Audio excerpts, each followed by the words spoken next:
Today's recipe is absolutely delicious.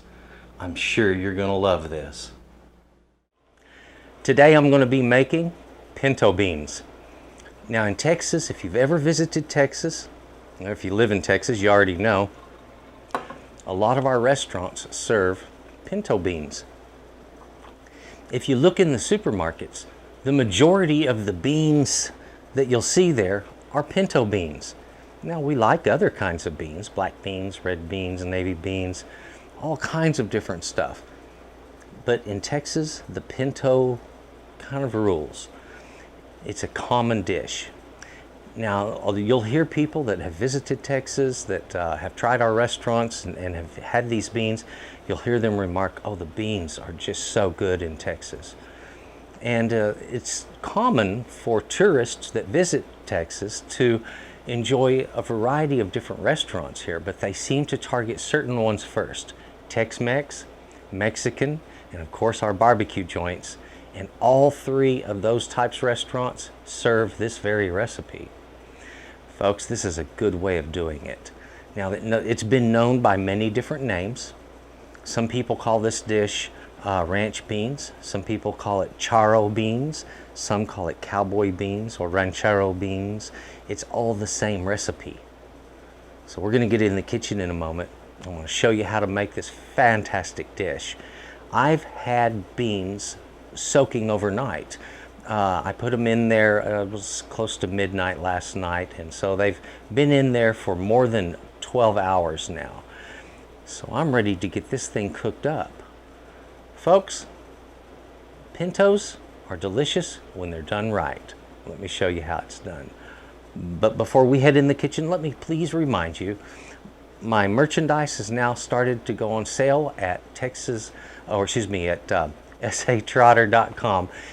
So the merchandise for Texas Cooking Today you'll find at S.A.Trotter.com, and you'll also find a number of other things there. You're going to find my recipes on sale there. You're going to find the shirts. You're going to find prints. There's a lot of stuff there, and of course if you need my services you can contract that there also. Ladies and gentlemen, thank you very much, and let's get in the kitchen. Let's get busy cooking up some pinto beans. This is delicious. Come on. Now folks, our ingredients today are simple enough. I have some pinto beans that have been soaking for about 12 hours. I've got some jalapenos, onion. Now on the onion, you can use any kind of onion you want. Red, white, yellow onion, anything folks. Just get you an onion in there, one medium onion. You're going to be using some cilantro, but this is at the end of the cook.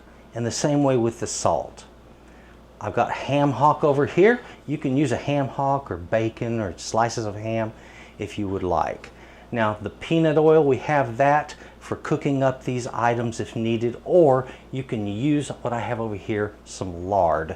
And I like really cooking this up in lard because it gets down to those rich early Texas flavors and also the Mexican flavor, the charro beans.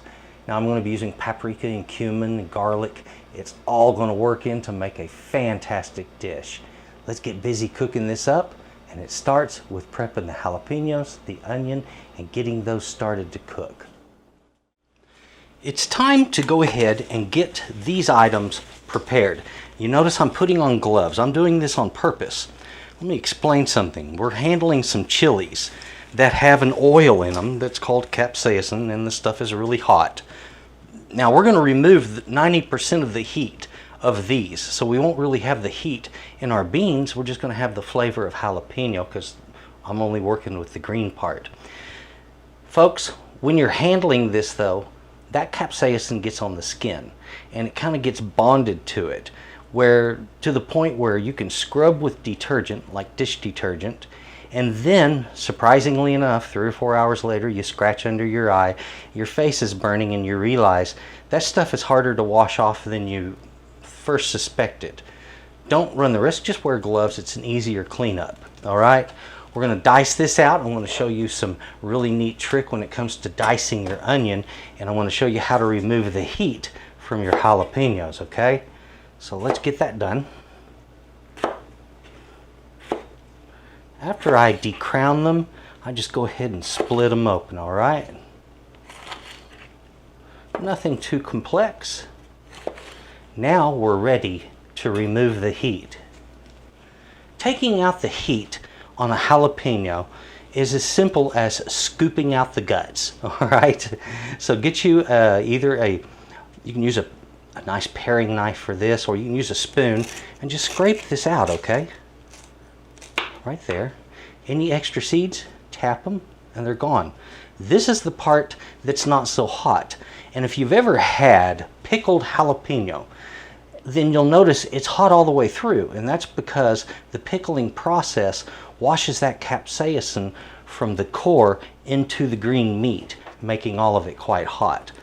But when it's just a fresh item like this, it's surprisingly very mild on that green part, all right? I've removed the guts on all of these, so now I'm going to go and cut them all up. If you need a little easier trick, if you cut these from the outside, a lot of times your knife blade will just kind of slide along. If it has to be very sharp in order to make a cut from the outside of a chili like that. If you're having problems doing that, or if you're having to press down real hard, turn the chili over so you cut from the inside, and you will notice that you can cut very gently and easily from the inside. It's not hard at all, okay? So it's just a little trick when it comes to items with a skin. Cut from the inside out. Now we're making some narrow cuts there. That piece, there we go. And I'm looking just for some very small dice, nothing large. So about 1/8 of an inch would be nice, roughly. A couple of little rules I would like to remind you. When you're handling a large knife like this, a chef's knife, a knife that has a blade that's wide this way, they have a tendency to want to turn in your hand if you hold them by the handle. So do yourself a favor and push your hand a little bit forward. Grab the blade with your first finger and your thumb, and that way that blade will not have a tendency to roll. It'll be good and stable. Your knife is much more safe. Okay, let's get busy cutting up this onion.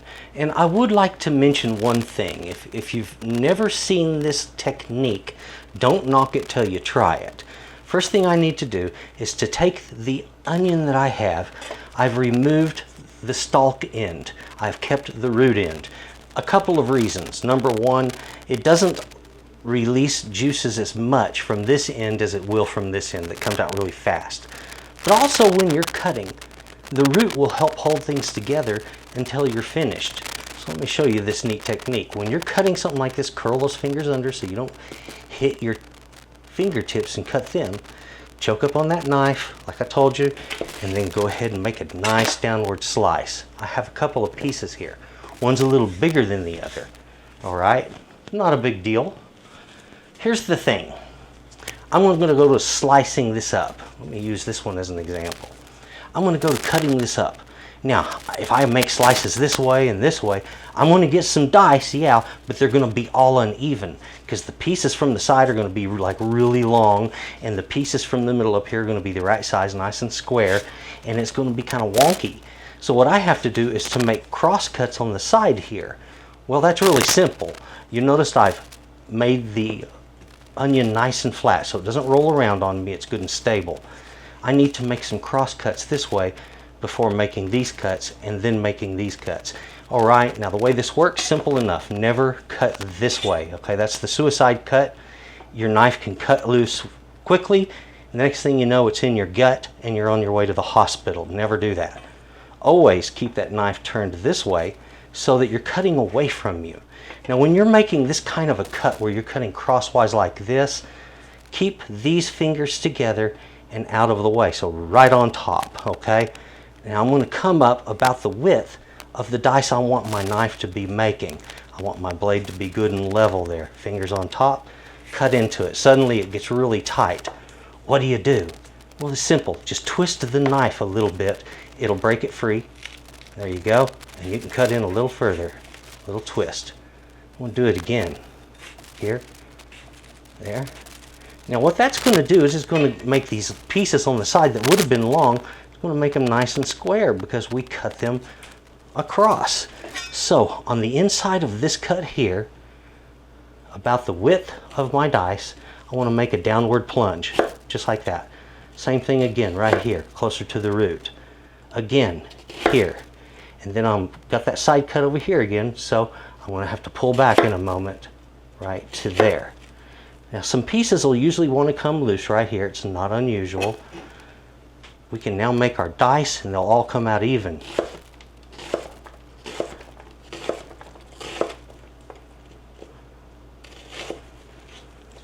How's that for just way too cool? Look how perfect and even, just the way they're supposed to be. This is the right way to cut an onion. It's also a lot faster than anything else you're ever going to find, okay?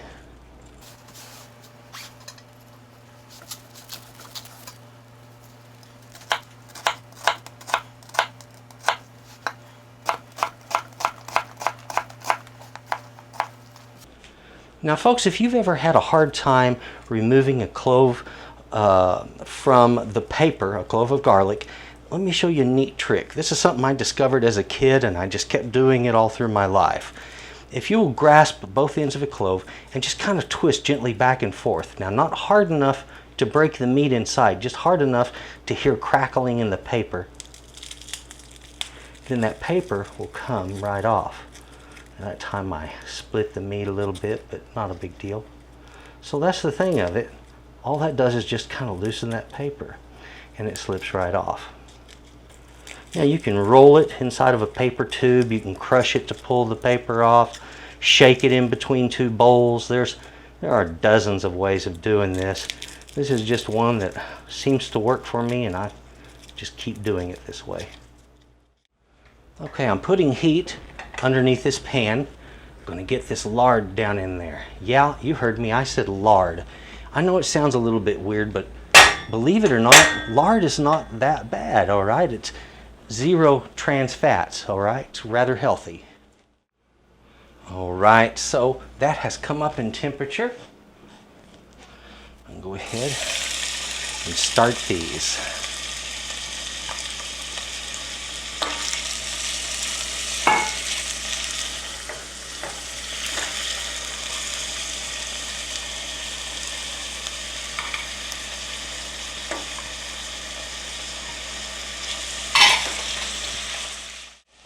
Look at that, isn't it vibrant?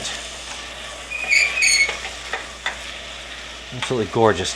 Now I want to reduce my heat to medium low. There we go. I'm going to cover this and I'm going to sweat it, all right? Now if you're curious about that term, sweating, what am I doing there? I'm creating steam and causing a sweating action on the vegetables. So we're going to kind of steam them and sort of half fry, half steam. And then once they've become slightly tender, I'll add them to my beans back here and we're going to start the heat on that beans. Now actually I can go ahead and get some heat under this right now and that's exactly what I'm going to do so that I don't have to wait too long.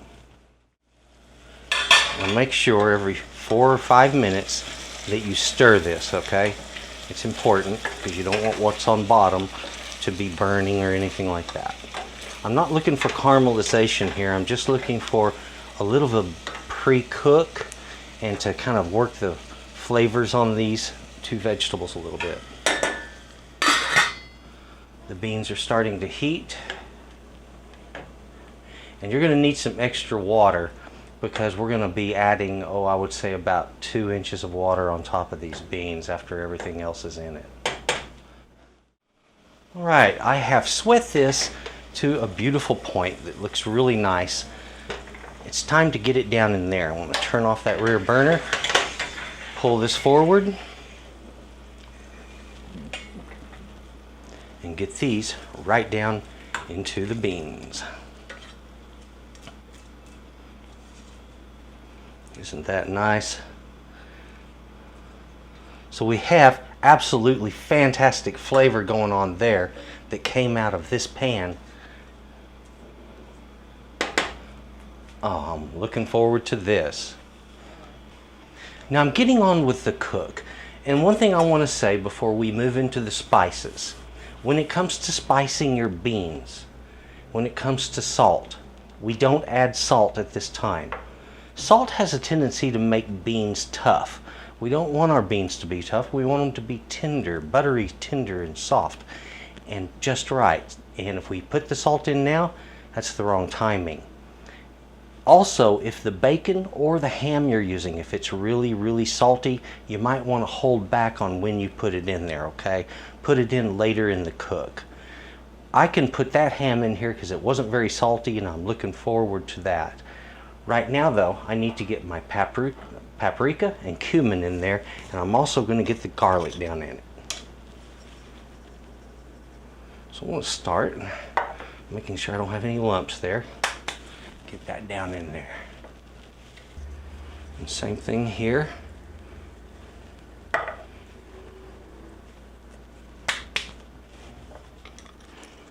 By the way, those were tablespoon measurements. I've been doing this long enough, I've got that down pat. Now on the garlic, a lot of times I like to cut the scab, that callus off of the end of the garlic. If you want to do that, go ahead and do it.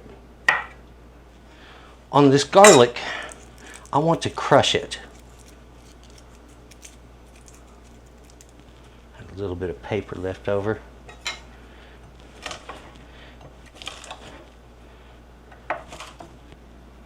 There we go.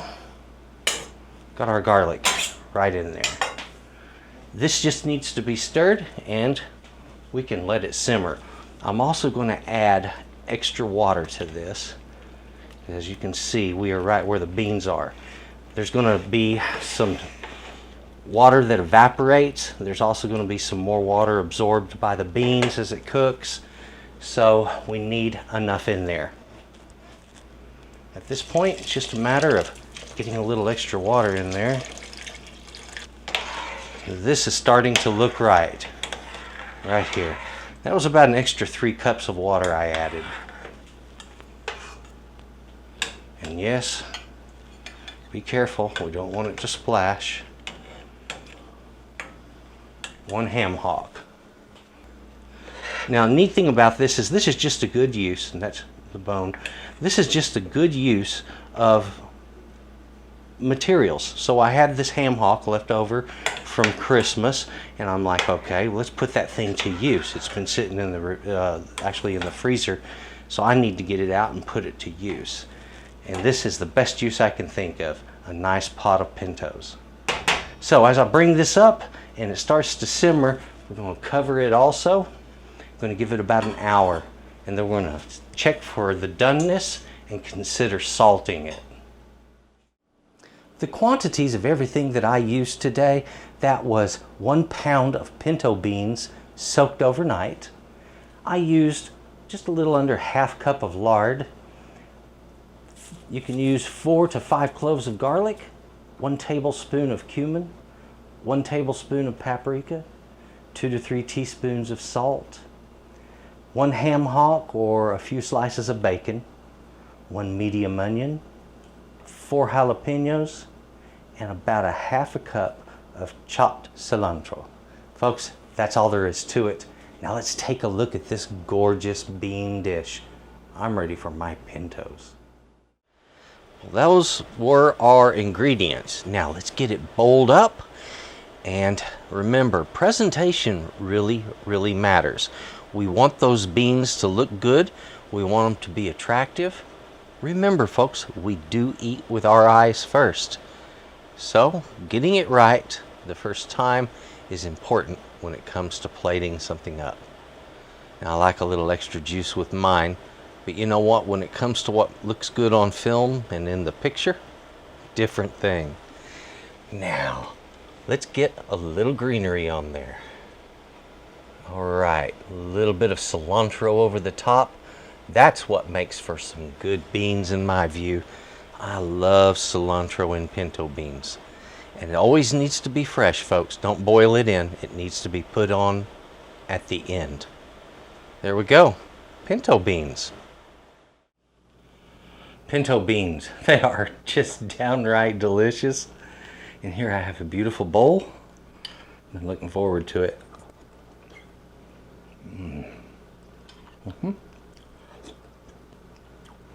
Oh, yeah. Folks, good, tender, flavorful pinto beans. That is charro beans right there. Ranch style beans. Ranchero beans. Cowboy beans. They're pintos, okay? It's just the way we do it in Texas. Folks, they're really, really good. Please give this recipe a try. You're going to love it. Please take a look at my channel. You're going to find a lot of recipes there. I mean, a lot. There's some really, really good food, great techniques, good videos, and I'm sure you're going to find something you like. Please take a look at my website. That's S.A.Trotter.com. That's where you're going to find merchandise and other goodies like what I'm wearing. Please take a look. Folks, please have a good day and thank you for watching. All right, now